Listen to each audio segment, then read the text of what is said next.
Alright,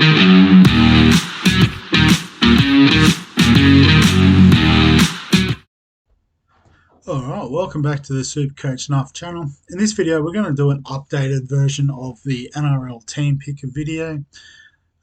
So, got one out pretty much as soon as it opened last Wednesday, and had a quick go putting a team together.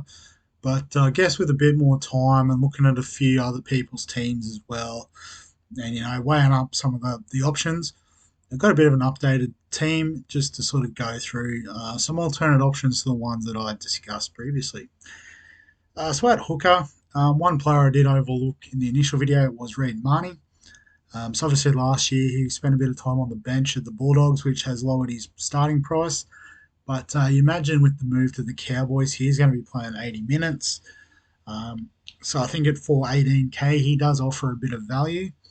And I've still got Bailey Hayward on the bench. I think, pretty much the same as what I've said for Reid Marnie. I anticipate they'll both make about 150, maybe 100k to 150k in cash, which is obviously enough to make it a bit easier to get to an Harry Grant, Blake Brayley, Jeremy Marshall King that you can see listed there. They're probably going to be a few, probably the three sort of keeper options. Obviously, Marshall King can find an injury. Harry Grant will be missing a bit of time with the Origin. So it might be just see how Brayley goes at the start of the season. If he continues that form from the back end of last year, then I think he is one we'll have to try and get on sooner rather than later. In the front row, I did have Kalamatangi as front row forward one in the initial video, but I do have quite a few Rabbitohs players in the team. There seems to be quite a lot of value. Obviously, there was a lot of injuries there last year and probably weren't playing to their potential. So I had a bit of money with all the other changes around with the team, so I thought I need to lock in a captaincy option. So I just went for the safest one in the game, which is Payne Haas. Obviously, if you haven't got the money for him, you can save 40k going to Terrell May, which is fine. And if you want to start with Kalamatangi, that's fine too. But South do have a bye in round 4. So you don't want to sort of over capitalise. And I think there's players with slightly more value that I wanted to access in this team. Mitch Barnett's still there though. I think we've seen he has the upside of that premium front row option, like 700k-ish. So happy to get him at 530. Trey Mooney's one that sort of popped up on the radar, and he has done it in the lower grades before. Just didn't get much of an opportunity at the Raiders with sort of their big pack, but he's gone to the Knights where they've lost Leo Thompson. They're sort of lacking a little bit in the middle, so I think he could slot straight in, and if he can reproduce the work rate that we know he's capable of, I think 440 is a pretty fair price for him. If anything, he'll make that 100 odd k that we hope for. Taniela Paseka is another one that I missed out in the initial run, but obviously impacted by a season-ending injury early last year. So 328k for his output as a starting front rower who has got up to about the 500, 550k mark in the past. I think is a nice way to go there. We're not sort of gambling on a real cheap option, young gun sort of thing. We've got proven and I guess somewhat proven, just looking for a chance. In the second row, ended up being quite a bit of value. Probably the two names that I completely forgot about in the initial video: Cam Murray, Dave Fafita. So obviously Cam Murray coming back from his injury concerns last year. If he's fit, 550 is a bargain for him. I've still got Halves. I think he was one of the first ones I wanted to put in at the end of last season, so I think he'll stay there all preseason unless there's an injury. And Dave Fafita is another one that I think I thought about. Maybe I can't remember. But obviously if he gets a start there on that edge at South under Wayne Bennett, that is a massive bargain. The other one that I think I overlooked in the previous video was Hamish Stewart. So with Jack DeBellin not there this year, you'd imagine Stewart will lock up the 13 jersey there. there is a little bit of competition in the forward pack, so just wait to see how it shakes out. But if he is in the 13, I think it is his spot. If not, there is always the option of Heel and Lukey.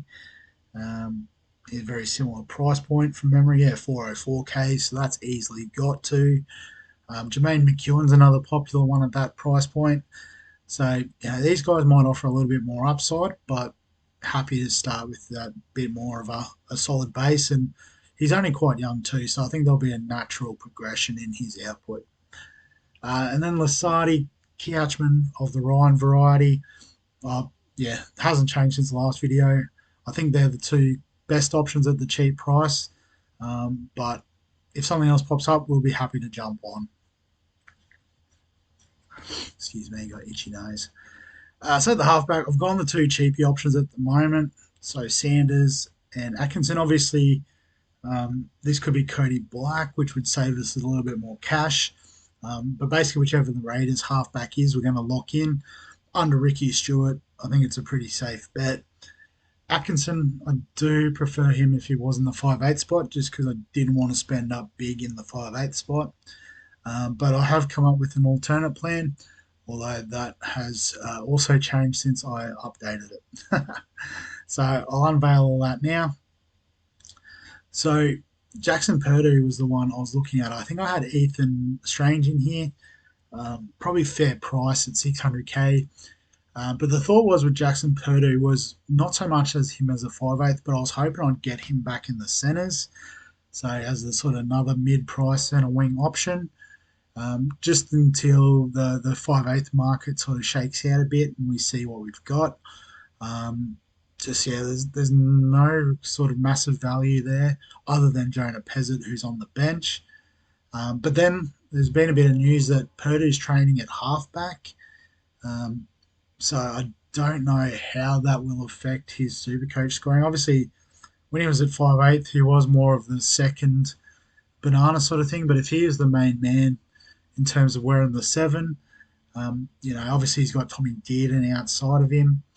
But, that could lead to him producing a bit.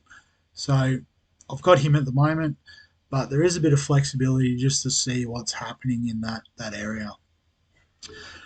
With the centre wings, so I did go hard in the previous video, and since then I've gone even harder. So I've still got Herbie, Kiraz, Iro.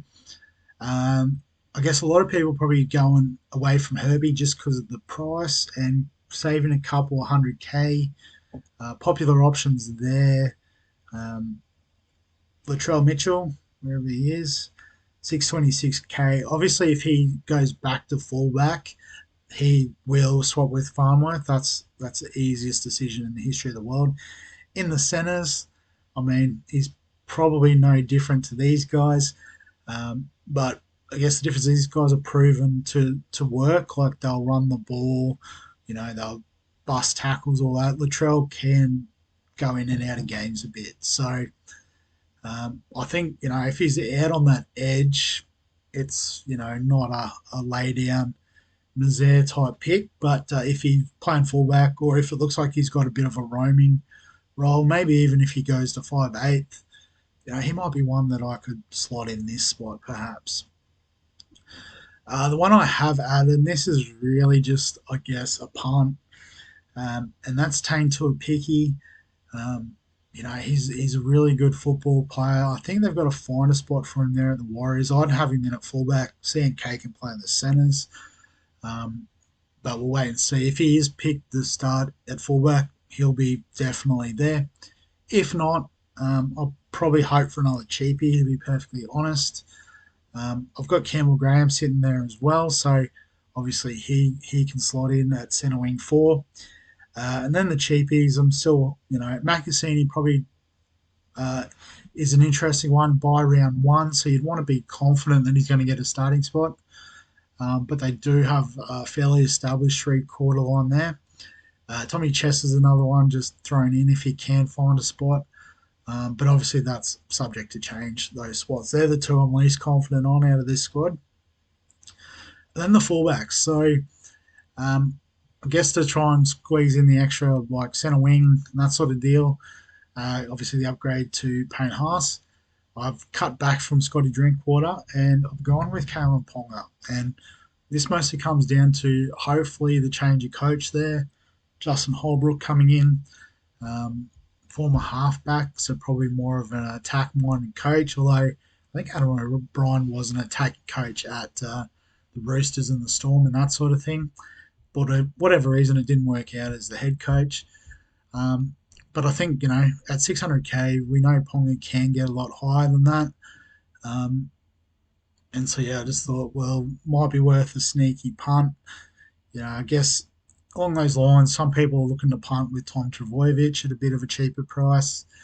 But obviously, if you go any of those top three, or even Dylan Edwards will throw in there too, um, I think you can't go too far wrong. But if you're looking for a bit of value, I think maybe Ponga's where it's at. Obviously, Fa'alongo, Kinney, very popular mid-price options there at fullback to round out the team. So yeah, so that's how the team sits at the moment. Obviously, a lot of water to go on the bridge with preseason. Like the cheapy spots aren't exactly nailed down. Obviously, some spots are dependent on team lists. Um, but I guess, in my sort of perfect super coach world, this is what it would look like at this stage. So, yeah, just thought I'd put that together nice and quick. Obviously, update everyone with some different ideas. But yeah, happy to hear all your thoughts as always. So feel free to add them below this video. Give us a like if you enjoy the NRL stuff. I won't be doing this every week through the preseason because not a lot will change. But I thought just, yeah, I've probably put a little bit of thought into it now. So yeah, we'll get it going. But yeah, obviously subscribe for all the other stuff we've got on the channel. We've still got EPL, SuperCoach, BBL, NBA, NFL, the whole lot. So get around all of it. But yeah, other than that, we'll catch you in the next one.